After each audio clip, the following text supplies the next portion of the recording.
Imagine a jornada de 3 figuras misteriosas, cada uma carregando um presente precioso, seguindo uma estrela brilhante através de montes e vales, até chegarem a um destino sagrado.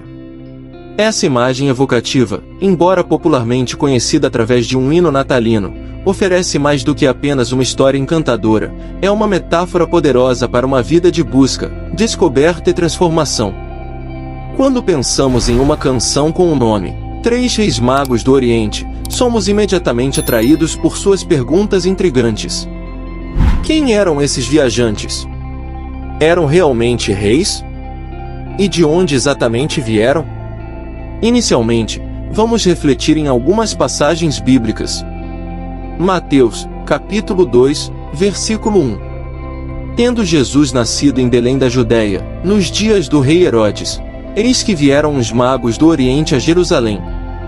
Dessa forma, a Bíblia, no Evangelho de Mateus, capítulo 2, menciona magos do Oriente, mas não especifica o número, seus títulos ou a origem exata. O que é ratificado pelo versículo 7 do mesmo capítulo 2.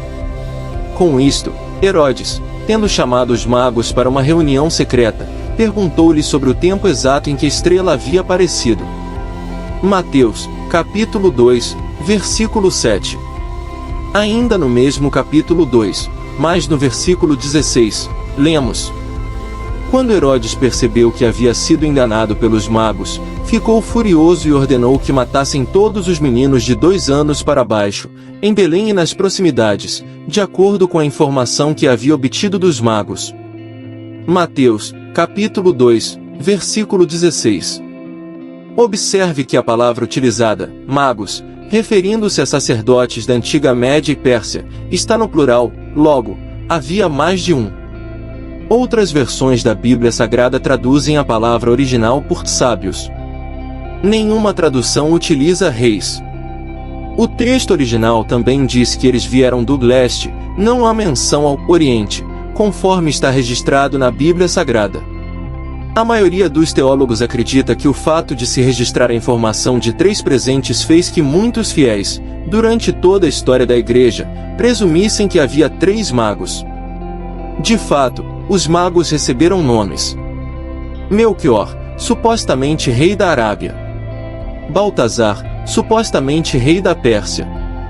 Caspar ou Gaspar, supostamente rei da Índia.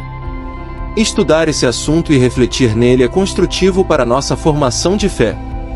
Porém, esse mistério nos convida a olhar além das tradições e examinar mais profundamente as lições que essa história pode nos ensinar.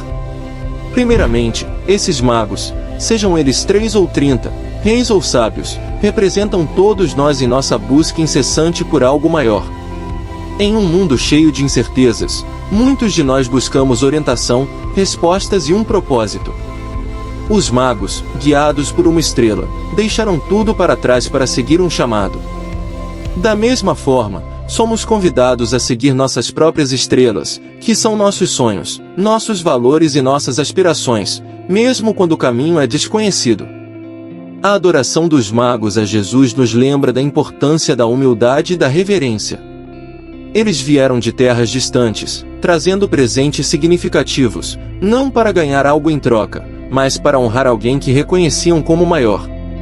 Esse ato de adoração é um chamado para nós andarmos com propósito e gratidão, reconhecendo a beleza e a divindade ao nosso redor e dentro de nós mesmos.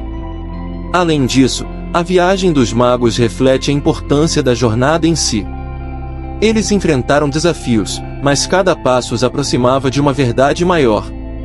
Na vida, muitas vezes estamos tão focados no destino que nos esquecemos de apreciar a jornada. Os magos nos ensinam que cada experiência, cada dificuldade e cada vitória fazem parte de nossa evolução pessoal e espiritual. O papel de Jesus como Rei, enfatizado por Mateus, é um lembrete do poder transformador do amor e da liderança justa. Em um mundo muitas vezes governado por interesses egoístas e materialismo, Jesus representa um líder que governa com compaixão, justiça e amor. Esse exemplo nos desafia a sermos líderes em nossas próprias vidas e comunidades, guiando com integridade e bondade. Para aplicar essas lições em nossas vidas, podemos começar com pequenas mudanças que têm um impacto profundo. Submeter-se ao Rei significa viver com propósito e alinhamento aos nossos valores mais elevados. Significa tomar decisões que refletem nossa integridade, tratar os outros com respeito e compaixão, e buscar sempre o bem maior. Adorar a Jesus em todas as áreas de nossa vida significa viver cada momento com gratidão e consciência. Significa transformar nossas ações cotidianas em atos de amor e serviço, reconhecendo a sacralidade em tudo o que fazemos. Quando trabalhamos, descansamos, interagimos com os outros ou passamos tempo sozinhos, podemos fazer tudo com uma intenção de adoração e reconhecimento da presença de Deus. A história dos magos não é apenas uma parte do passado distante, mas uma inspiração contínua para nossas vidas. É um chamado para buscar, adorar e viver com propósito e paixão. Vamos agora refletir em 5 lições extraídas neste vídeo para aplicar na nossa vida. Siga seus sonhos e aspirações. Assim como os magos seguiram a estrela, é importante seguir nossos próprios sonhos e aspirações. Mesmo que o caminho seja desconhecido e cheio de desafios, essa jornada é fundamental para nosso crescimento pessoal e espiritual. Viva com propósito e gratidão. A adoração dos magos a Jesus ensina a importância de viver com um propósito claro e gratidão.